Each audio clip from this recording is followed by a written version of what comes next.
আমি আপনাদের কাছে নির্ধারিত একটা সূরা থেকে নির্ধারিত একটু কথা বলতে চাই। আশা করি আপনারা আমার কাছ থেকে এর আগে না শুনলে, এই কথা এর আগে এভাবে আপনাদের কাছে উপস্থাপন করা হয় নাই। আমি চলেন তাহলে আমরা সমস্বরে একযোগে আমরা বিতাড়িত শয়তান থেকে আশ্রয় প্রার্থনা করে আমরা কোরআনুল কারীমের মধ্যে প্রবেশ করব। একটা জবানও বন্ধ থাকবে না, কাছে দূরে ঘরে বাড়িতে যেখানে মাইকের শব্দ যাচ্ছে সকলেই আমার সাথে একসাথে পড়েন, আউযু বিল্লাহি মিনাশ শাইতানির রাজিম, বিসমিল্লাহির রাহমানির রাহিম, ওয়াতলু আলাইহিম নাবা'আল্লাযী আতাইনাহু আয়াতিনা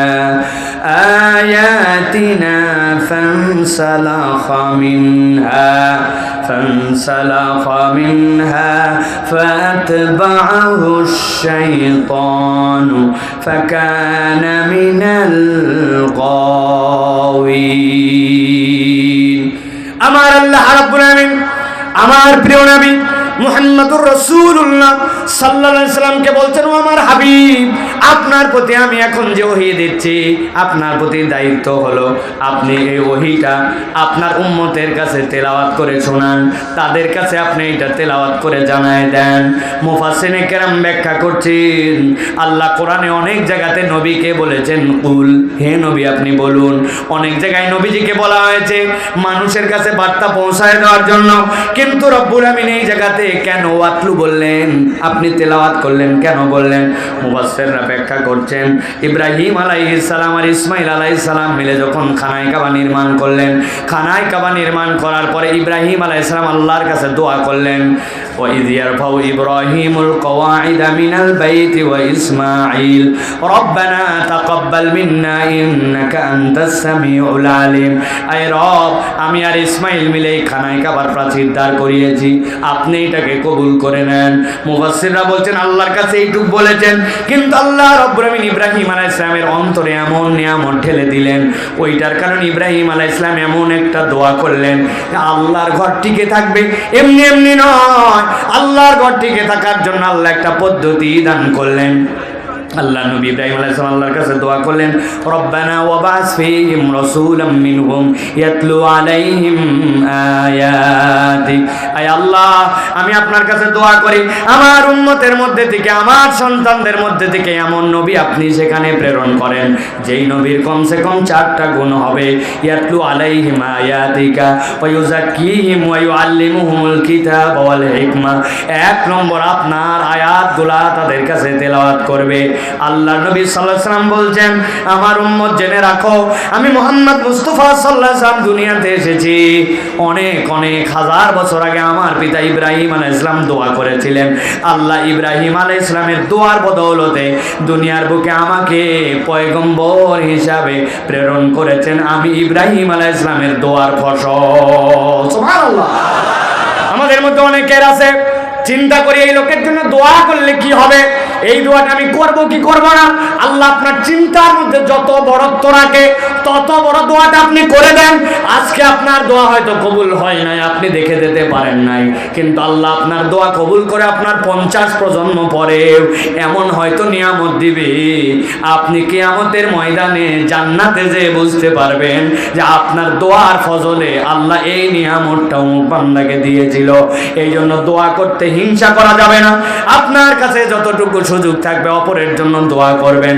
আল্লাহ রাব্বুল আমিন নবীকে বলছেন, গভীর মনোযোগ দেন, ওয়াতলু আলাইহিম, ও আমার হাবিব আপনি তাদের কাছে এই ঘটনাটা বলেন, নাবা আল্লাযী আতাইনাহু আয়াতিনা, আমি আল্লাহর পক্ষ থেকে তাদের কাছে আমার আয়াত দিয়েছিলাম।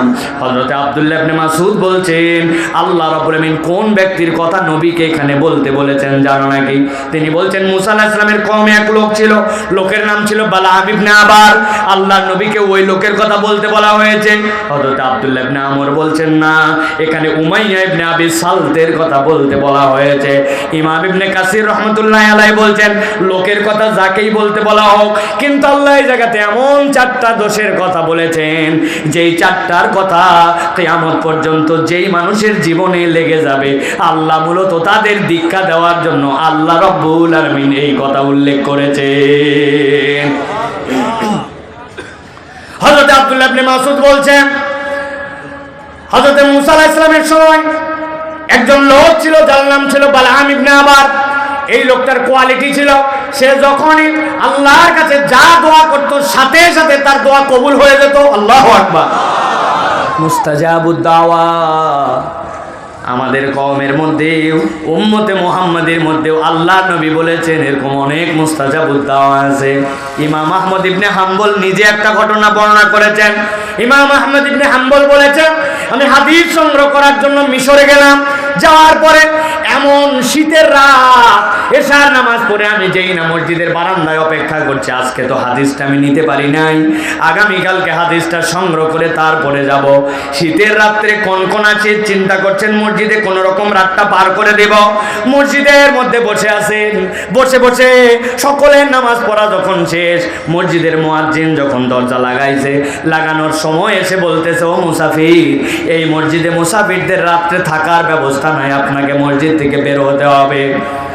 সে চিনে নাই যে এটা ইমাম ইবনে আহমদ ইবনে হাম্বল, দুনিয়ার শ্রেষ্ঠতম মুহাদ্দিসদের একজন।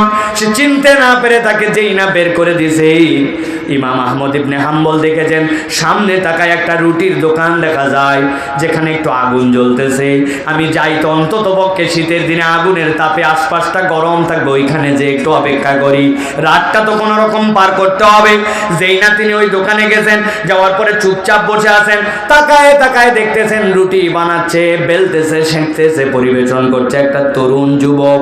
কিন্তু লক্ষ্য করে দেখেছেন ঘন্টাখানিক তার দিকে তাকায়া, যতক্ষণ ওই যুবক কাজ করে মুখ কোনো সময় বন্ধ থাকে না, মুখটা শুধু বিড় বিড় বিড় বিড় বিড় বিড় করতে থাকে।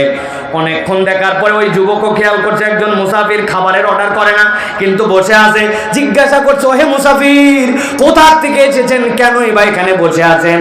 বলেছেন, আমি এসেছি অনেক দূর থেকে ভাই, মসজিদে থাকতে চেয়েছিলাম, থাকার ব্যবস্থা নাই, তোমার ওই উষ্ণতায় একটু রাতটা পার করতে চাই, সকালবেলা আবার আমার কাছে আমি বেরিয়ে যাব। এই কথার হতে হতে একটু মহব্বত তৈরি হয়েছে। সাথে সাথে ইমাম আহমদ ইবনে হাম্বল যুবককে জিজ্ঞাসা করলেন, যুবক, অনেকক্ষণ বসে আছি আর তোমার দিকে তাকায় আছি, আমি একটা কথা তোমাকে জিজ্ঞাসা করতে চাই, কিছু যদি না মনে করো বলেন। মুসাফির বলে, আমি আসার পর থেকে দেখেছি রুটির খামির তুমি বানাও, রুটিটাও তুমি বেলো, রুটিটাও তুমি সেঁকো, আবার যখন কাস্টমার আসে তার কাছে পরিবেশনও করো, কিন্তু সব সময় তোমার মুখ বন্ধ থাকে না, মুখটা বিড়বিড় করে কি জানি বলতেই থাকো। তুমি কি হাফেজ নাকি কি পড়ো তুমি? বলে, না না মুসাফির, আমি হাফেজ নই, তবে আমি একটা আমল করি, যতক্ষণ আমি থাকি অন্যের সাথে কথা বলতে না হয়, আমি সব সময় কেবল পড়তেই থাকি আস্তাগফিরুল্লাহাল আযীম আল্লাযী আতুবু ইলাইহি লা হাওলা ওয়ালা কুওয়াতা ইল্লা বিল্লাহ।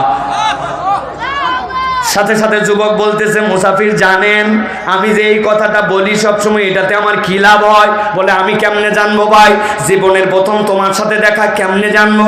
বলে, মুসাফির শুনেন, আমি যে আমলটা করি সব সময়, এই আমল করার দ্বারা রব্বুল আমিন আমাকে এমন একটা ইজ্জত দিয়েছেন, আমি আল্লাহর কাছে কোনো বিষয়ে যদি প্রার্থনা করি, কোনো বিষয়ে যদি আল্লাহর কাছে দোয়া করি, আল্লাহর কাছে দোয়া করতে দেরি, কবুল হতে এক মুহূর্ত দেরি হয় না। তবে মুসাফির, একটু বাড়াবাড়ি করে ফেলছি, একটু বেশি বলে ফেলছি, একটা বিষয় তবে একটু ভিন্ন। কি বিষয়? বলে, তবে এতদিন পর্যন্ত যা দোয়া করেছি সব কবুল, কেবল আমার একটা দোয়া এখন পর্যন্ত কবুল হয় না। বলে, সব কবুল, একটা কবুল না? বিরাট ব্যাপার তো, কি কবুল না? বলে, আমার বাড়িতে একজন বৃদ্ধা মা আছেন, ওই মায়ের সেবা যত্ন আমাকে করতে হয়, খাওয়াতে হয়, ঔষধ দিতে হয়, ঘর থেকে বের করতে হয়, ঘরে দিয়ে আসতে হয়, এই জন্য আমি দূরের পথ সফর করতে পারি না। কিন্তু আমার মনের মধ্যে আল্লাহর কাছে বিরাট একটা দাবি দিয়ে রাখছে, আল্লাহ, তোমার যুগ শ্রেষ্ঠ একজন মুহাদ্দিস আছেন যিনি মদিনায় থাকেন, তোমার হাদিসে নববীর খেদমত করেন, আল্লাহ জীবনে একবার অন্তত পক্ষে ইমাম ইবনে আহমদ ইবনে হাম্বলকে আমাকে দেখা করায়। ও মুসাফির শোনো রে ভাই, সব দোয়া কবুল হয়েছে বলছি, কিন্তু একটা তো আমার কবুল হয় না।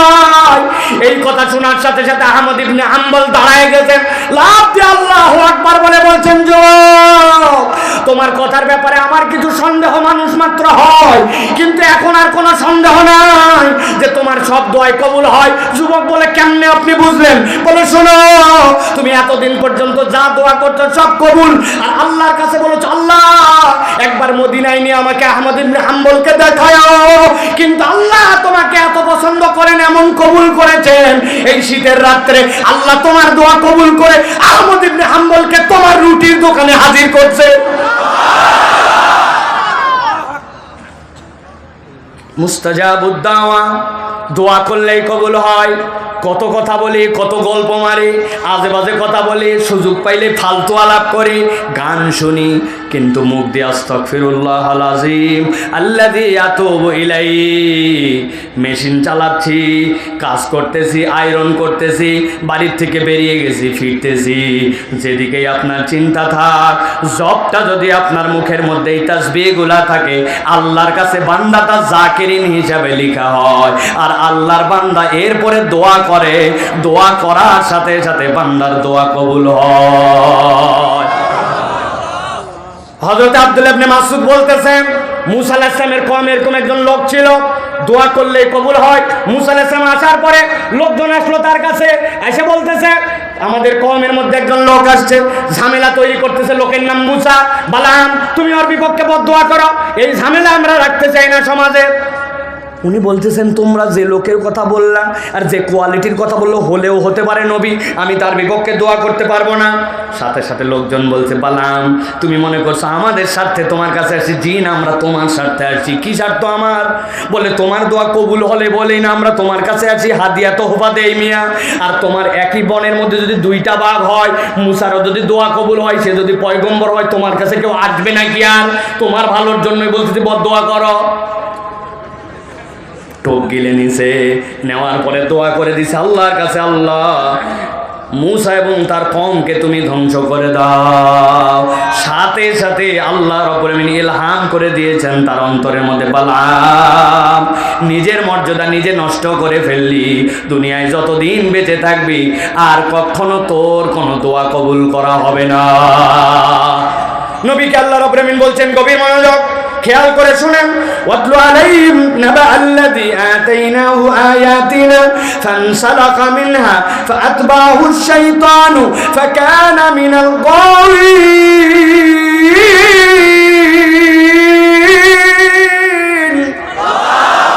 আল্লাহ বলছেন ওই লোকটা সাথে সাথে আল্লাহ রাব্বুল আমিনের বিধান, আল্লাহর আয়াত জেনে বুঝে আল্লাহর আয়াত থেকে নিজের মুখকে ফিরায় নিল, নিজের মুখকে অন্যদিকে করে নিল। জিজ্ঞাসা করব, ও আল্লাহর আয়াতকে জেনে অস্বীকার করলো না না জেনে? কথা বলেন। আল্লাহর দয়া সে চিনতো না চিনতো না? বোঝেন নাই? ভালো করে একটু উদাহরণ দেই। ফানসালাকা মানে কি? আল্লাহর আয়াত থেকে আপনি কিভাবে সরে গেলেন, আল্লাহর নিদর্শন থেকে সরে গেলেন। আপনি ঈদের সময় বাড়িতে যাচ্ছেন, বাসের মধ্যে উঠছেন, উঠার পরে এমন ভিড়ের ভিড় বাসের মধ্যে, রড ধরে দাঁড়ায় আছেন, ডাইনে নড়া যায় না, বামে নড়া যায় না, পিছনে নড়া যায় না, এমনকি অনেক সময় কোমর চুলকায়, চুলকানোও যায় না, আছে কি না? আসরের ওয়াক্ত হয়ে গেছে, চিন্তা করতেছে না, হারে একটু যদি বাস দাঁড়াতো, একটু যদি ওযু করতে পারতাম, একটু যদি সিজদা দেওয়ার জায়গা পেতাম, আসরের নামাজ পড়তাম, কিন্তু নড়ারই সুযোগ নাই। এই করতে করতে করতে করতে আপনার আসরের ওয়াক্ত পার হয়ে গেছে। বুঝে সুঝে উত্তর দিবেন, আপনি যে আসরের নামাজটা বাদ দিলেন, এইটাকে আপনি ইচ্ছায় না অনিচ্ছায়?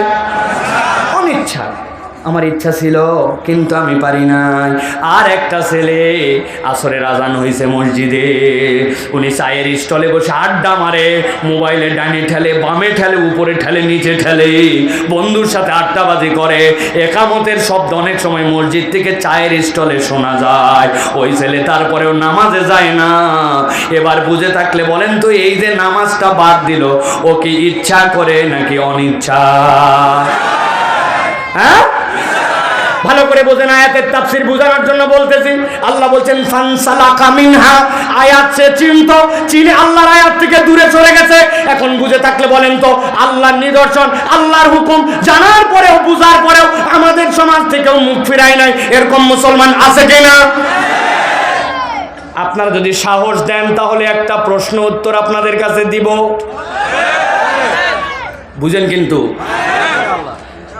পাকিস্তানের এক ছেলে তার ওস্তাদের সামনে বসা, ওস্তাদ জিজ্ঞাসা করছে, বাবা অনেকদিন পড়ালাম, সব সময় আমারে প্রশ্ন করিস, আজকে আমি তোর কাছে একটা প্রশ্ন করব, উত্তর দিতে হবে বাপ। বলছে বলেন ওস্তাদজি। বলছে বলো তো, দুনিয়াতে কারা কারা নামাজ পড়ে না? ছেলে বলছে ওস্তাদ, আমি আমার ক্ষুদ্র জ্ঞানে দেখছি 3 ধরনের লোক নামাজ পড়ে না। কয় ধরন? এক ধরনের লোক যারা দুনিয়ার বুকে পাগল অথবা অজ্ঞান। বলেন কে? 2 নম্বর কে বা? বলছে 2 নম্বর দুনিয়ার বুকে নামাজ পড়ে না যে ব্যক্তি মৃত, মরা মানুষ নামাজ পড়ে না, তার নামাজ পড়া লাগে, ঠিক কি না? 3 নম্বরে কে? বলে ওস্তাদ 3 নম্বরে দুনিয়ার বুকে যে অমুসলমান, সে নামাজ পড়ে না। আমি গবেষণা করে দেখছি, মৃত, অমুসলমান, পাগল অথবা অজ্ঞান, এই 3 শ্রেণীর লোক কেবল নামাজ পড়ে না। আপনাদের কাছে মুখস্থ আছে কিনা জানার জন্য জিজ্ঞাসা করব, নামাজ পড়ে না কয় শ্রেণীর লোক? 1 নম্বর, 2 নম্বর মৃত, 2 নম্বর, 3 নম্বর অমুসলমান। এবার আপনাদের কাছে জিজ্ঞাসা করতে চাই, উত্তর দিতে হবে। একটা জবান বন্ধ থাকবে না, ডানে বামে, দাঁড়ানো বসা, ঘরে বাইরে। বলেন তো, আপনি আমি কি পাগল নাকি অজ্ঞান? আপনি আমি কি দুনিয়ার বুকে মৃত? আপনি আমি কি দুনিয়ার বুকে যারা আছে অমুসলমান? যান বাড়ি চলে যান, আমার কোনো দায় নাই। আপনি নিজেই বলছেন আপনি পাগল না, আপনি মৃত না, আপনি অমুসলমান না। এখন যদি নামাজ না পড়েন এই 3-এর কোনো একটার মধ্যে, ঠিক কিনা? বুঝে খান, ভালো করে খেয়াল করেন। আল্লাহ রাব্বুল আমিন বলছেন, নবী জানান ওই লোকটা কি করলো? ফানসালাকা মিনহা, আল্লাহর আয়াত থেকে নিজের মুখ ফিরায় নিল।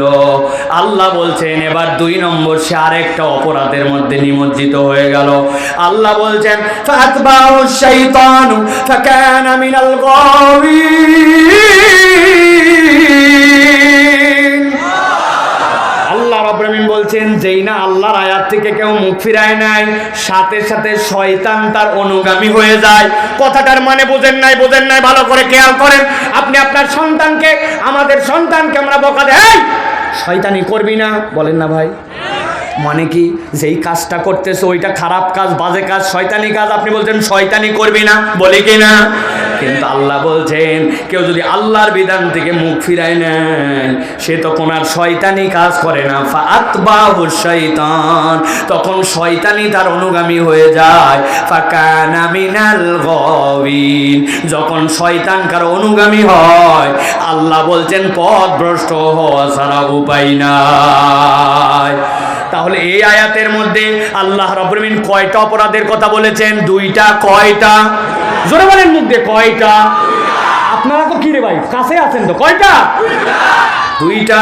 এবার চলেন পরের আয়াতে, গভীর মনোযোগে খেয়াল করেন।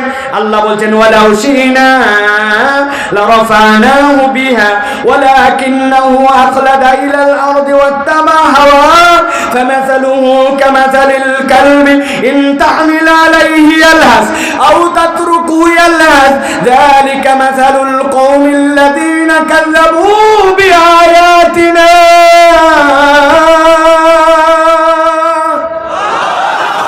আমার রব্বুল আমিন বলছেন ওয়ালাউ শিনা লারাফানাহু বিহা, যদি আমি চাইতাম সে যদি আল্লাহর বিধানের উপরে থাকতো, আল্লাহর হুকুম মেনে নিত, আমি আল্লাহ তার মর্যাদাটাকে বৃদ্ধি করে দিতে পারতাম। কিন্তু এই কমবক তারও 2টা অপরাধ করলো। প্রথমে অপরাধ ছিল 2টা, এখন আল্লাহ বলতেছেন আরো 2টা। তাহলে টোটাল অপরাধ কয়টা? হয় নাই। হাতগুলো রেডি করেন, এরকম করে বাম হাত নামান তাড়াতাড়ি করে। টোটাল অপরাধ কয়টা? সকল হাত ওঠে নাই, একসাথে সব হাত ওঠান লাগবে। টোটাল অপরাধ কয়টা? আরেকটা লাস্ট চান্স দিলাম, হাত নামান সবাই। টোটাল অপরাধ কয়টা? আলহামদুলিল্লাহ, ভালো করে খেয়াল করেন। আল্লাহ রাব্বুল আমিন বলছেন 3 নম্বর অপরাধ, ওয়ালাকিন্নাহু আখলাদা ইলাল আরদ। ওই বেটা নিরেট দুনিয়াদার হয়ে গেল, তার স্বভাব চরিত্রটা সব সময় দুনিয়া আর দুনিয়া বানায় ফেললো। দুনিয়া ছাড়া আর কিচ্ছু বোঝে না, হালাল হারাম বাছ বিচার করে না। খুলদুন শব্দের অর্থ, দুনিয়াতে এমন কতগুলা প্রাণী আছে যারা সব সময় চার পায়া, সব সময় মাটির দিকে মুখ দিয়ে থাকে। চেনেন এরকম প্রাণী? গরু, ছাগল চেনেন? অনেক সময় ছাগল উপর দিকে পাতা খাওয়ার জন্য ওঠে, কিন্তু পাতা খাওয়ার জন্য 2 পা দিয়ে উঠলেও তার সব সময় মুখটা নিচের দিকে। আল্লাহ বলছেন দুনিয়াতে এমন কতগুলা মানুষ আছে, যেই মানুষগুলো আখলাদা ইলাল আরদ, তারা এমন ভাবে দুনিয়াদার হয়ে গেছে, দুনিয়া ছাড়া আর কিছুই বোঝে না। উদাহরণ না দিলে বুঝবেন না। আপনি একটা দোকানদার, আপনার দোকানের মাল হালাল, কামাই হালাল, সব হালাল, কিন্তু আপনি এটাকে হারাম আর দুনিয়াদার বানান কেমনে? বলছে ভাই আপনার মতো চেনা লোক বলে কেনা দামে দিলাম। আছে না বা? কই আপনি আমার বনির কাস্টমার, সকাল 11টায় 50 নম্বর কাস্টমারকে বনি বলে। চেনা লোক জীবনে দেখেনি কেনা দাম বলে 500 টাকা। আছে কি না? ও দুনিয়া ছাড়া কিচ্ছু বোঝে না, কেবল দুনিয়ার দুনিয়া। আর এই রকম হারাম অর্থবিত্তের দুনিয়াতে কতগুলা মানুষ আছে বিরাট গরম দেখায়। আছে কি না? গরম দেখায়। এক বাদশা ছিলেন, যে বাদশার ব্যাপারে নবীজি সাল্লাল্লাহু আলাইহি সাল্লাম দোয়া করেছেন যে সে যদি আমার যুগ পেত সে ইমানদার হয়ে যেত, ভালো বাদশা। তো ওই বাদশার দরবারে একটা শ্বেত হাতি ছিল, সাদা হাতি। সাদা হাতি চেনেন? খুব রেয়ার, হাজার হাজার লাখ লাখ হাতির মধ্যে একটা সাদা হাতি হয়, পুরা সাদা হাতি। হাতি তো কালো। একদিন বাদশা তার সাদা হাতিটা দেখতে গেছেন, যেয়ে খেয়াল করে দেখেন ছোট্ট একটু একটা ব্যাঙের বাচ্চা। কিসের বাচ্চা? ব্যাঙের বাচ্চা। লাফ দিয়ে উঠে হাতির মাথায় লাথি দিয়ে আবার বসে, লাথি দিয়ে আবার বসে। বাচ্চা তো অবাক হয়ে গেছে যে একটা ব্যাঙের বাচ্চা, এত বড় প্রাণী, হাতির মুখে লাথি দিয়ে বসে। উনি সাথে সাথে ওনার দপ্তরে যায় বসছেন, বসে প্রধানমন্ত্রীকে ডাক দিয়ে বলছেন, প্রধানমন্ত্রী দিকে আসো, আমার যে সাদা হাতি আছে দেখছে একটা ছোট্ট ব্যাঙের বাচ্চা ওর কপালের মধ্যে লাথি দেয়। এত বড় দুঃসাহস আমার এই রকম জায়গাতে একটা হাতিকে লাথি দেয়, এটা তো সাধারণ ঘটনা নয়। তোমাকে 1 মাস সময় দিলাম, এটার কারণ উদ্ঘাটন করবা, তাছাড়া তোমার ধরের থেকে কল্লা আলাদা। প্রধানমন্ত্রী বলছে যে বাচ্চা নামদার, যদি ধরের থেকে কল্লা আলাদা করতে চান তো 1 মাস অপেক্ষা করার দরকার নাই, এখনই নিয়ে ফেলাম। বলছে কেন? বলছে আমি না জানি হাতির ভাষা, না জানি ব্যাঙের ভাষা, তা আপনি বলে দিয়েছেন ও লাত্তি মারে কেন? আমি কিভাবে এটা আন্দাজ, এটা আমি ইনভেস্টিগেশন করবো কেমন? না তো বাদশা বলছে যে শোনো, রাগ করো না, আমি অতিরিক্ত মেজাজ গরমে তোমাকে এই কথাটা বলছি, তবে ধরের থেকে কল্লা যাবে না। তবে আমার বিশ্বাস আমি যাকে প্রধানমন্ত্রী হিসাবে নিয়োগ দিছি ওইটা কাউয়া মার্কা না, ওটার মাথায় একটু বুদ্ধি আছে। অতএব তোমার অন্তত পক্ষে চিন্তা ভাবনা করে আদার্স বিষয় দেখে গবেষণা করে এটা বের করে আমাকে রিপোর্ট দিবে। যাও, সময় দেওয়া হলো। চিন্তা করছে এবার তাহলে চেষ্টা করে দেখি। প্রধানমন্ত্রী গেছে, যাই বলছে কোন জায়গায় হাতি আর কোন জায়গায় ব্যাঙ রে? যাই বলছে এই জায়গায় ব্যাঙ। ব্যাঙ কোন জায়গায় থাকে? খুঁজে দেখছে যে ব্যাঙের ছোট্ট একটা গর্ত। খেয়াল করে দেখছে গর্তটা এত ছোট যে ব্যাঙ সিধা হয়ে ঢুকে ভিতর দিয়ে আবার উল্টা হয়ে যে বের হবে উপায় নাই। এই জন্য ব্যাঙের গর্ত ছোট, ও ব্যাক গিয়ারে ভিতরে ঢুকে, মানে পিছনে দিয়েই ঢুকে বসে, আবার যখন বের হওয়া লাগবে সিধা বের হয়। তো ভালো কথা, তাহলে গর্তের মাপও বোঝা গেছে, ব্যাঙের আকারও বোঝা গেছে। কয়েকবার ব্যাঙটা সরাতো, ব্যাঙ সরাইছে। ব্যাঙ সরাইয়া দেখে পুরাতন আমলে, সেই সকল সুলতানি আমলে মানুষের এরকম শুকনা টাকা ছিল না, আগে মানুষের পয়সা ছিল, আর পয়সার মধ্যে একটু ফুটা থাকতো, ব্রিটিশের ফুটা পয়সা, দেখছেন না? ওই রকম একটা পয়সা ব্যাঙের গর্তের মধ্যে রাখা আছে। ব্যাঙ যখন ব্যাক গিয়ারে ঢুকে ব্যাঙের পাছাটা পয়সার উপরে পড়ে। প্রধানমন্ত্রী বলছে আমার গবেষণা শেষ, চিন্তা ভাবনা যা করা লাগবে করে ফেলছি। বাচ্চা শেখে বলছে, বাচ্চা চিন্তা ভাবনা করে বাইর করে ফেলছি। কই বাবারে, 1 মাস টাইম দিয়েছিলাম তখনই তুমি মানো না, আর এখন দেখি আধা ঘন্টার মধ্যে সমাধান। বলছে, বাচ্চা ব্যাং ছোট হলে হবে কি, ছোট্ট একটা মোহর আছে, কোত্থেকে জানি পাইছে, মুখে করে নিয়ে আসে, ওর ঘরের মধ্যে এটা রাখছে। ব্যাগ গিয়ারে যখন বসে ঠিক মতো শুতেও পারে না, পাছাটা ওর উপরে পড়ে, টাকার গরমে হাতির মুখে লাথি মারে। ওইরকম আমাদের সমাজের কতকগুলো আছে, নিজেরা অল্প কয় টাকার মালিক হয়ে একটু ক্ষমতা পায়, একটু পাওয়ার দেখে, একটু 2টা লোক তার পক্ষে স্লোগান দেখে হুঁশ করতে পারে না। অনেক আল্লাহর ওলিদের কোরআনের পক্ষে, আল্লাহর আইনের বিপক্ষে তারা লাথি মারার চেষ্টা করে। ওই ব্যাঙের যেরকম লাথি মারার দ্বারা কিচ্ছু যায় আসে না, ইসলামের বিপক্ষে যারা অবস্থান নেবে তাদের এই সাময়িক গরম কোনো কাজ দিবে না। আজকে হোক কালকে হোক তোমাদের ধ্বংস অনিবার্য, ইসলামের বিজয় অবশ্যই অবশ্যই অনিবার্য, অনিবার্য, অনিবার্য।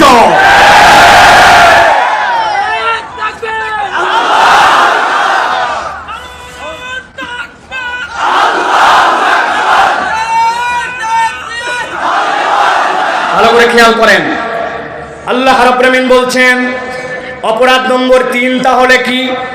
আল্লাহ বলছেন, ওয়ালাউ শি'না লারাফা'নাহু বিহা, যদি চাইতো নিজের মর্যাদা বৃদ্ধি করতে পারত। কিন্তু 3 নম্বর অপরাধ, ওয়ালাকিন্নাহু আখলাদা ইলাল আরদ, সে নিরেট দুনিয়াদার হয়ে গেল, দুনিয়া ছাড়া কিছুই বোঝে না, দুনিয়ায় কেবল তার টার্গেট, হারাম হালালের বাজ বিচার করে না, দুনিয়া পাইছে দুনিয়া পাইছে দুনিয়া খাইছে, এই ধান্দায় চলে। আল্লাহ বলছেন 3 নম্বর অপরাধ এইটা। আর 4 নম্বর তার অপরাধ হচ্ছে ওয়াত্তাবা হাওয়া। গভীর মনোযোগ দাও যুবক, আল্লাহ রাব্বুল আমিন যেন তোমার আমার কথা এখানে বলছেন। আল্লাহ বলছেন ওই লোকের নবী জানান অপরাধ 4 নম্বরটা ছিল ওয়াত্তাবা হাওয়া। সে তার মন পছন্দ জিন্দেগি গঠন করেছিল, দিল যা চাইছে তাই করে।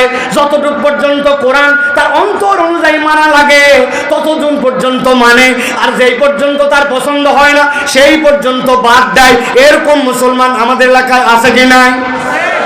অনেক মা বোন আমাদের কথা শুনতেছে। আমি মাঝে মাঝে বলি আমাদের অনেক মা বোন সুন্দর পর্দা করে দেখা যায়, কিন্তু যেই না বিয়ে বাড়িতে যায় তখন তার পর্দা উড়ে যায়, ঈদের দিনে তার পর্দা হাওয়া হয়ে যায়, ঠিক না? বিয়ে বাড়িতে যাইয়া সুন্দর করে যখন ওই কমিউনিটি সেন্টারে এক মহিলার সাথে আরেক মহিলার দেখা, দেখে বলছে, বুবু সকলকে চিনলাম, আপনার চিনলাম না, আসমান থেকে নেমে আসা পরীর মতো লাগতেছে আপনার। বলছে, হরু ব্যাকল, আমি তোর পাশের বাড়ির তসলিমা আপা। কই চিনবো কেমনে, সারা জীবন দেখছি বোরখায়, এখন দেখতেছি বোরখা ছাড়া। বলছে, মুখের মেকআপ করছি 2000 টাকার, এখনো যদি বোরখা দেয় তো দেখবে কে? আছে কিনা? ওয়াত্তাবা হাওয়া, আপনার মন যত দূর টানে আপনি তত দূর ইসলাম পালন করেন। আপনার মন যেখানে চায় না আপনি সেখান থেকে বাদ দিয়ে দেন। ঈদের মধ্যে সেলুনের দোকানে গেছে, যাই বলছে দাড়িটা এরকম চিকন করে টান দিবি, তবে টান দিয়ে এই কোনার মধ্যে ফাঁক দিয়ে এদিক দিয়ে মিলাবি, আবার এদিক দিয়ে টান দিয়ে এদিক দিয়ে মিলাবি, নিচে বাদ দিয়ে দিবি। লোকজন বলছে, বাপ রে বাপ হেভি দাড়ি রাখছিস তো। বলছে, দাড়ি বলবি না, স্টাইল। আছে কিনা? যেই না ঈদে শেষ, এরপর আস্তে করে শেষে দেয়। আল্লাহ নবী দাড়ি কাটতে নিষেধ করলেন, দাড়ি রাখতে বললেন, আর আপনি আপনার মন পছন্দ যখন দাড়িকে স্টাইল বানালেন। আল্লাহ বলছেন ওয়াত্তাবা হাওয়া, তার রোগ নম্বর 4 হচ্ছে তার মন যতটুকু টানে ততটুকু ইসলাম পালন করে, আর মন যখন বাদ দেয় টান দেয় তখন ইসলামও সেখান থেকে বাদ দেয়। এরকম মুসলমান আমাদের সমাজে আছে কিনা? এই পর্যন্ত তো মাইনর, এটার আরো গভীর আলাপ আছে, বিস্তারিত আলাপ আছে। আপনার আমার সমাজে এমন মুসলমানও আছে, নামাজের ইসলাম ভাল লাগে, রোজার ইসলাম ভাল লাগে, হজের ইসলামও ভাল লাগে, কিন্তু যখনই তাকে বলা হবে আসেন না ভাই আমাদের দেশটা ইসলামের পেনাল কোড অনুযায়ী, আল্লাহর দেওয়া বিধান অনুযায়ী চলুক, যেই লোক ব্যাংকগুলো হাওয়া করে দিল, টাকাগুলো মেরে দিল, ওই ব্যাংক লুটপাটকারীদের বিচারটা আল্লাহর আইনে হোক। যেই লোকেরা রাস্তা বানানোর কথা ভালো পাথর দিয়া দিছে ওই জায়গায় খোয়া, যেই জায়গায় দেওয়ার কথা সুন্দর সুন্দর বিটুমিন ওই জায়গায় দিছে পোড়া মোবাইল আর কেরোসিন, যেই জায়গায় দেওয়ার কথা মোটা মোটা রড ওই জায়গায় দিছে। আপনারা এখনো ভুলের মধ্যে আছেন ভাই, বাঁশ দেয় নাই, বাঁশ দেয় নাই, দিছে কঞ্চি। বাঁশেরও একটা দাম আছে ওদের কাছে, ওরা কঞ্চি মারছে, ঠিক না? কিন্তু বলা হলো আসেন তাদের বিচারটা আল্লাহর আইন অনুযায়ী করা হোক।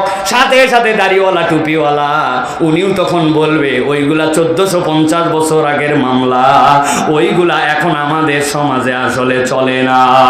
এই কথা যদি বলে তাহলে ওই লোক আল্লাহর কাছে বেঈমান মুরতাদ হিসাবে কিয়ামতের দিনে উঠবে, ওর নামাজ রোজা হজ যাকাত কাজ দিবে না, ঠিক না? আপনার এলাকায় আছে কিনা? বহু এলাকায় এরকম মুসলমান আছে ওয়াত্তাবা হাওয়া, অন্তর অনুযায়ী এত বড় দাড়ি, জুব্বা এত বড় বড়, আসরের নামাজের পরে পান খায় খিলাল করতে করতে মহল্লায় ঢোকে। ভাই 1000 টাকা একটু হাওলাত দেওয়া যাবে? হাতে টাকা নাই, বলছে ছেলেটাকে ডাক্তার দেখানো লাগবে, বড় বিপদে আছে ভাই, 1000 টাকা দেওয়া। বললাম হাতে টাকা নাই, বলছে মুরব্বী আপনি ভুল বুঝছেন, আজকে মঙ্গলবার 1000 টাকা দিবেন, আগামী শুক্রবার আল্লাহ বাঁচালে 1250 টাকা রিটার্ন দিব। বলছে ব্যাক কলকাতাকার মানুষের হাতের টাকা থাকে নাকি? বাড়ির চল, বাড়িতে নিয়ে চলে গেছে। বাড়িতে যাওয়ার পরে বলছে 1000 টাকা নে, তবে লাগলে আরো দেওয়া যাবে, তোর চাষি ওই ব্যবসা করে, তবে যা করবি তাড়াতাড়ি কর, ছোট দিনের বেলা মাগরিবের আজান হচ্ছে, আমি যাই কিন্তু জামাতে নামাজ ধরবো। আসরের নামাজ পড়ে আসি, দাদনে সুদে টাকা লাগায়া মাগরিবের নামাজ আবার জামাতে ধরতে যায়। দাড়ি টুপিওয়ালা এরকম মুসলমান নামদারি কতগুলা মুনাফিক আমাদের সমাজে আছে না? না, ভালো করে বুঝে নেন। আমার রব্বুল আমিন বলছেন ওয়াত্তাবা হাওয়া, আমি রব্বুল আমিন বললাম সে তার অন্তর যতটুকু চায় ততটুকু ইসলাম পালন করে, তাহলে অপরাধ হচ্ছে 4টা।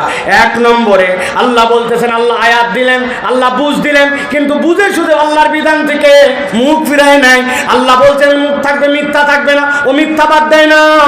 মুখ থাকবে, গালি থাকবে না, গালি বাদ দেয় না। মুখ থাকবে, গীবত থাকবে না, গীবত ছাড়া চলাফেরা করে না। আল্লাহ বলছেন 2 নম্বর অপরাধ ফাতবাউ শয়তান, শয়তান তার অনুসারী। 3 নম্বর অপরাধ দুনিয়াদার, নিরেট দুনিয়াদার, হালাল হারাম কিচ্ছু চেনে না, কেবলমাত্র দুনিয়া হাসিল করতে চায়। আর 4 নম্বরে মন পছন্দ জিন্দেগি গঠন করে। আল্লাহ বলছেন এবার নবী আপনি জানাই দেন ফামাসালুহু কামাসালিল কালব, এই লোক আর এই চরিত্র যাদের, আল্লাহ বলছেন আল্লাহর কাছে এরা হচ্ছে কুত্তার মতো। কার মতো? মুখ দিয়ে বলেন কার মতো? আরেকবার বলেন। আল্লাহ বলছেন ফামাসালুহু কামাসালিল কালব, আল্লাহ বলছেন এরা কুকুরের মতো। কার মতো? জিজ্ঞাসা থাকবে হুজুর নিশ্চয় কুত্তা বিরাট খারাপ প্রাণী না? বিরাট বড় বাজে প্রাণী, বিরাট বড় নাপাক প্রাণী, এই জন্য আল্লাহ কুত্তার মতো বলছেন? জি না, অনেক মানুষের থেকে কুত্তা স্বভাব চরিত্রে কৃতজ্ঞ। আপনি ঠিক বললেও ঠিক, না বললেও ঠিক। আমি চা খেতে বসছি আমার মহল্লার দোকানে, আমার হাতে চা, চিন্তা করছি উপর থেকে ঝুলন্ত বিস্কুট একটা আছে, দেখি এনার্জি বিস্কুট, বললাম এটা বিস্কুট দাও। বিস্কুটের প্যাকেটের দাম 5 টাকা। কয় পিস থাকে? 3 পিস। আগেই বাদ দিছে 1 পিস, জানেন না আপনার আন্দাজে? প্যাকেট খুলছি, প্যাকেট খোলার পরে বিস্কুটটা বের করে চায়ের মধ্যে চুবাই খাওয়ার অভ্যাস। যেই না চায়ে চুবাইছি, সাথে সাথে এক লোক কোথার তো উদয় হয়েছে, আরে সাইফুল্লাহ ভাই এই মহল্লায় আপনি? আসসালামু আলাইকুম। অবাক হয়ে গেছে যে সাইফুল্লাহ ভাই রাস্তার পাশে দোকানে বসে চা খাচ্ছে, এই হুজুর আমার সিনা মোবাইলে থাকে, বাড়ায় গেছে। আমি বললাম ওয়ালাইকুম আসসালাম ভাই, এই মহল্লায় তো আমার বাড়ি। এই যে তার সাথে 5-7-10 সেকেন্ড গেছে, চায়ের মধ্যে যে টুবানো ছিল আমার বিস্কুট, উঠায় মুখে দিব, অ্যাক্সিডেন্ট। বিস্কুট দেখে নিচে পড়ে গেছে, বিস্কুট পরে কেবল গোড়াটুকু আমার হাতে, মনের দুঃখে মুখে দিছে ওইটুকু। আর এদিকে বিস্কুট যে পড়ছে, দূরে ছিল এক কুত্তা, কুত্তা কোথার থেকে যেন আসছে, আইসের সাথে সাথে বিস্কুট দেখে আমার পায়ের গোড়ায় 2-3 বার দিবা টান দিতেই নাই, ঘটনা শেষ। পরের দিন আবার চা খেতে আসছে ওই জায়গায়, যেই না চা খেতে বসছি, চা খেতে বসার পরে দেখি একটা কুকুর কোথা থেকে জানে লেজ ডাউন দিয়া মাথা নিচু করে এরকম করতে করতে আমার সামনে এরকম করে। আমি দোকানদারকে বললাম, ভারী ডিস্টার্ব তো ভাই, আমি নামাজের নিয়তে বাড়াইছি, এখন কি না কোন জায়গার থেকে আইছে, গা ভেজা ভেজা লাগে দেখে, এটা আমাকে ডিস্টার্ব করে কেন? বলে, হুজুর ডিস্টার্ব করে না, গতকালকে আপনি তারে যে বিস্কুট খাওয়াইছিলেন, ওই বিস্কুট খাওয়ানোর কৃতজ্ঞতা জানাতে আসছে। আমি বললাম, কোথায় আমি গতকালকে বিস্কুট খাওয়াইছি? আমি তো বিস্কুট খাওয়াই নাই, আমার হাতের থেকে অনিচ্ছায় একটা বিস্কুট পড়ে গিয়েছিল, ওইটা চেটে চেটে খাইছে। আর ওইটার কৃতজ্ঞতা জানানোর জন্য পরের দিনও মাথা নিচু করে লেজ নিচু করে নড়াচড়া করে। আর দুনিয়ায় এমন কতকগুলা মানুষ আছে, আপনি তার বিপদের সময় উপকার করছেন, সাধ্যমতো হাওলাত দিয়েছেন, আপনি তার বিপদে আপদে বন্ধু ভাবছেন, কিন্তু সুযোগ পাইলে, কৃতজ্ঞতা তো দূরের কথা, সুযোগ পাইলেই উল্টা আপনাকে আমাকে বাঁশ দেয়। আছে কি না? আমার আল্লাহ রাব্বুল আলামিন বলছেন, গভীর মনোযোগ দেন। তাহলে আল্লাহ কুত্তার কথা কেন বললেন? আল্লাহ বলছেন, ফামাসালুহু কামাসালিল কালব ইন তাহমিল আলাইহি ইয়ালহাস আও তাতরুকুহু ইয়ালহাস যালিকা মাসালুল কওমিল্লাযীনা কাযযাবু বিআয়াতিনা ফাকসুসিল কসাস লাআল্লাহুম ইয়াতাফাক্কারুন।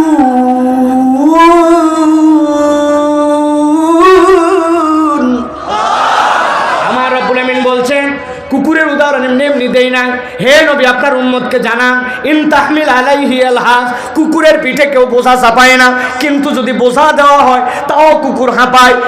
আল্লাহ বলতেছেন, আর যদি তাকে বোঝা না দেওয়া হয় তাও কুকুর হাঁপায়। লাহাস শব্দের অর্থ আরবিতে পিপাসার্ত হওয়ার পরে, কাতর হওয়ার পরে জিহ্বা বের করে কুকুর যখন যেই মুখটা করে, ওইটার নাম হচ্ছে লাহাস। আল্লাহ বুঝাতে চান, কুকুরকে তুমি দাবরানি দিছো, সে তখন হাঁপায়, কুকুর বসে আছে তাও হাঁপায়, কিন্তু কুকুর যদি পিপাসার্ত হয়ে যায়, সেটা ধাবরানি দেওয়াতেই পিপাসার্ত হোক আর বসে থাকেই পিপাসার্ত হোক, জিহ্বাটা বের করে সে তখন হাঁপাতে থাকে। কুকুর স্বভাবজাতগতভাবে অস্থির। আল্লাহ বলছেন, আল্লাহর হুকুম জানতে বাড়াবাড়ি করে সেইটা মানো নাই, শয়তানের অনুগামী হয়ে গেছো।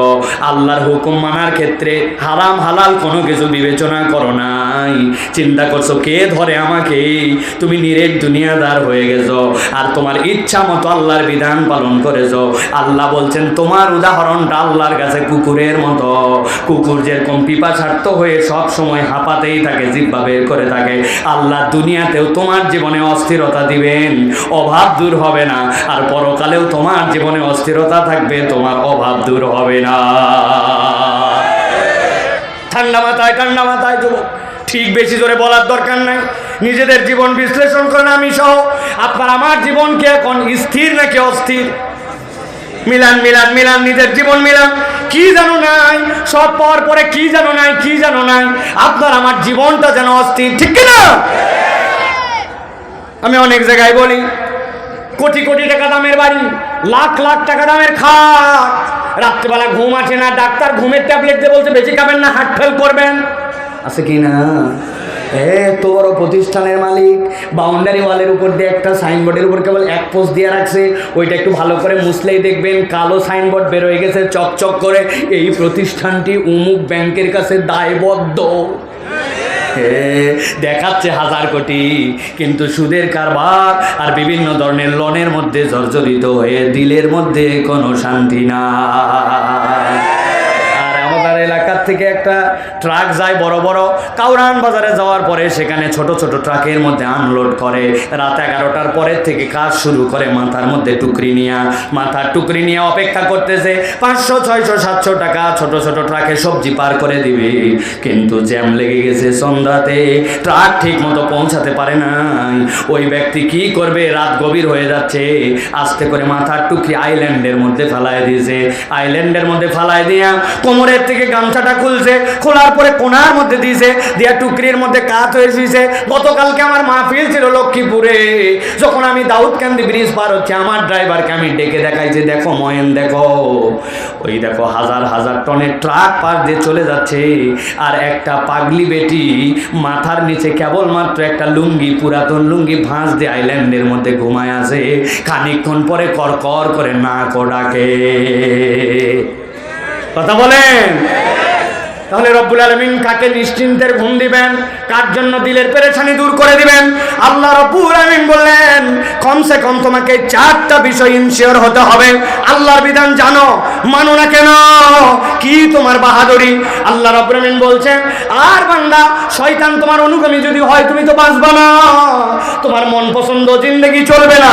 আল্লাহ যেই নিয়ম দিয়েছেন তার মধ্যে তোমাকে থাকতে হবে।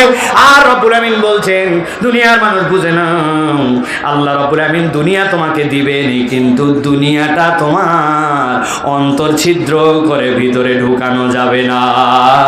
যদি এইটা করো তাহলে তোমার দুনিয়াতেও সুখ হবে না, পরকালও তোমার বরবাদ হয়ে যাবে। ঠিক না? একটা উদাহরণ দেই আলোচনা শেষের দিকে, সারা জীবন মনে রাখতে হবে উদাহরণ। অনেকগুলা কথা বলছি কিন্তু সারা জীবন মনে রাখতে হবে, প্রথম থেকে বলে যাচ্ছি, ভালো করে খেয়াল করেন। এক লোক বলছে আই লাভ ইউ ওয়াটার। কি বলছে? লোকজন বলছে বেকুবের বেকুব। দুনিয়ার লোক বলে আই লাভ ইউ ওয়াইফ, তুই ওয়াটার কি রে? বলতেছে আমি জেলে, নৌকা চালাই নদীতে, পানিতে মাছ ধরি, পানিতে জাল মারি, পানিতে পানি না থাকলে আমার খাবার নাই, পানি না থাকলে আমার নৌকা নাই, পানি না থাকলে আমার মাছ নাই। I love you water.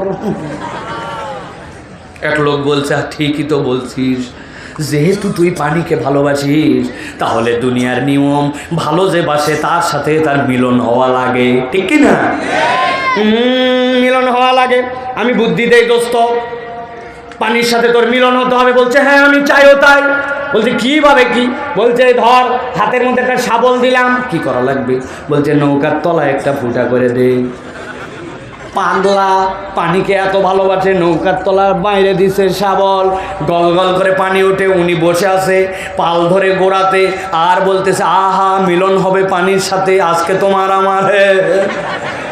বুঝে থাকলে বলেন তো ভাই, নৌকার তলা ফুটা করে দিয়া গল গল করে নৌকাতে পানি ওঠে আর পানি পছন্দ করে, সে যে বলতেছে তার মিলন হবে, আসলে মিলন হবে না ডুবন হবে। মিলন হবে না পতন হবে। ভালো করে মনে রাখবেন যে আল্লাহ আপনাকে আমাকে শিখিয়েছেন রব্বানা আতিনা ফিদ দুনিয়া হাসানা ওয়া ফিল আখিরাতি হাসানা ওয়া কিনা আযাবান নার। এই দুনিয়ার মানুষ, দুনিয়া তোর লাগবে, আমি আল্লাহ তোকে শিখালাম। তবে মনে রাখবেন আপনার যে দিল আছে, আপনার যে অন্তর আছে, ওই অন্তরটার মাইরে আপনার ঘেরাও থাকবে একটা। আপনি যদি অন্তর ফুটা করে দেওয়ার মধ্যে দুনিয়া ঢুকান, আপনার দুনিয়াও বরবাদ, আখিরাতও বরবাদ। আমার কথা শেষের দিকে আল্লাহ রাব্বুল আমিন বলছেন ওয়াতলু আলাইহিম, মনে আছে নবী আপনি তেলাওয়াত করেন।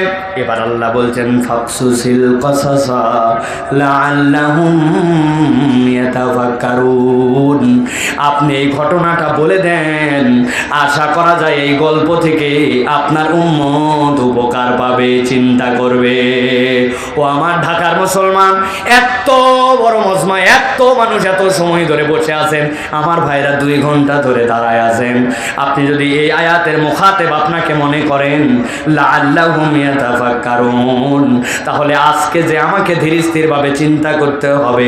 সাইফুল্লাহ ভাই এত কথা বলল, কোরআন থেকে কি চিন্তার বিষয় এখানে আমার আছে? আমার জীবনটা কি আমি আমার ইচ্ছায় নাকি আল্লাহর ইচ্ছা চালাই? আমি কি নিরেট দুনিয়াদার, দুনিয়া দুনিয়া দুনিয়া করে পাগল হয়ে গেছি কিনা? আর আমি জেনে বুঝে আল্লাহর হুকুম বোঝার পরেও আমি অমান্য করতেছি কিনা? আল্লাহ বলছেন আশা করা যায় আপনার উম্মত এখান থেকে শিক্ষা নিবে। ঠিক না? অতএব প্রিয় ভাইরা, আল্লাহ শেষ আয়াত আরো দীর্ঘ কথা বলেছেন।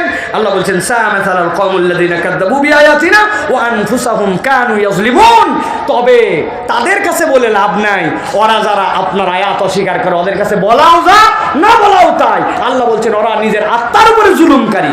আমরা যেন নিজের আত্মার উপরে জুলুম করে আমরা যেন বেঈমান মুসলমান না হই, আমরা যেন নামকাওয়াস্তে মুসলমান না হই, আমরা যেন ঈমানের উপরে বলবৎ থেকে আল্লাহর বিধানগুলা নিজের জীবনে পূর্ণভাবে পালন করতে পারি। রাজি? হাত তোলেন সকলে, রাজি? আল্লাহর জন্য হাত তোলেন, রাজি? তাহলে শপথ করেন যে আমরা যে রাজি, আমরা কি মিথ্যা বলে না মিথ্যা বাদ দিয়া? বলেন, মিথ্যা ছেড়ে না ধরে? মুখের মধ্যে গালি দিয়ে না গালি বাদ দিয়ে? গালি দিয়ে না গালি বাদ দিয়া?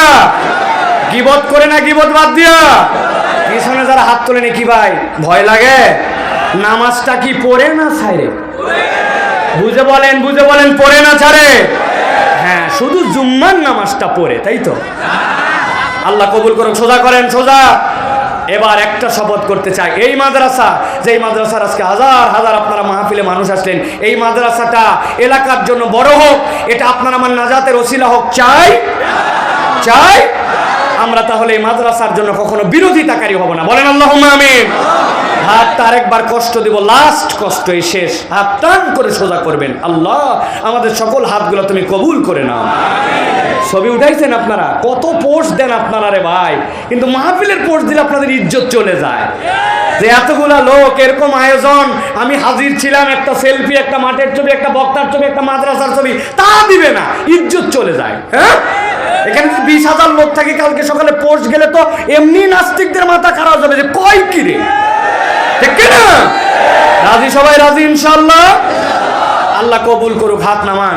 প্রিয় ভাইরা, আমাদের ছেলেরা এখন আপনাদের কাছে একটু যাবে, আর আমাদের একটা ভাই আজকে আপনাদের এখানে শাহাদা পড়ে মুসলমান হবে। যখন কেউ শাহাদাতের কালেমা পড়ে মুসলমান হয়, সাথে সাথে সে নিষ্পাপ হয়ে যায়। সে আমাদের জন্য যা দোয়া করে আল্লাহ রাব্বুল আলামিন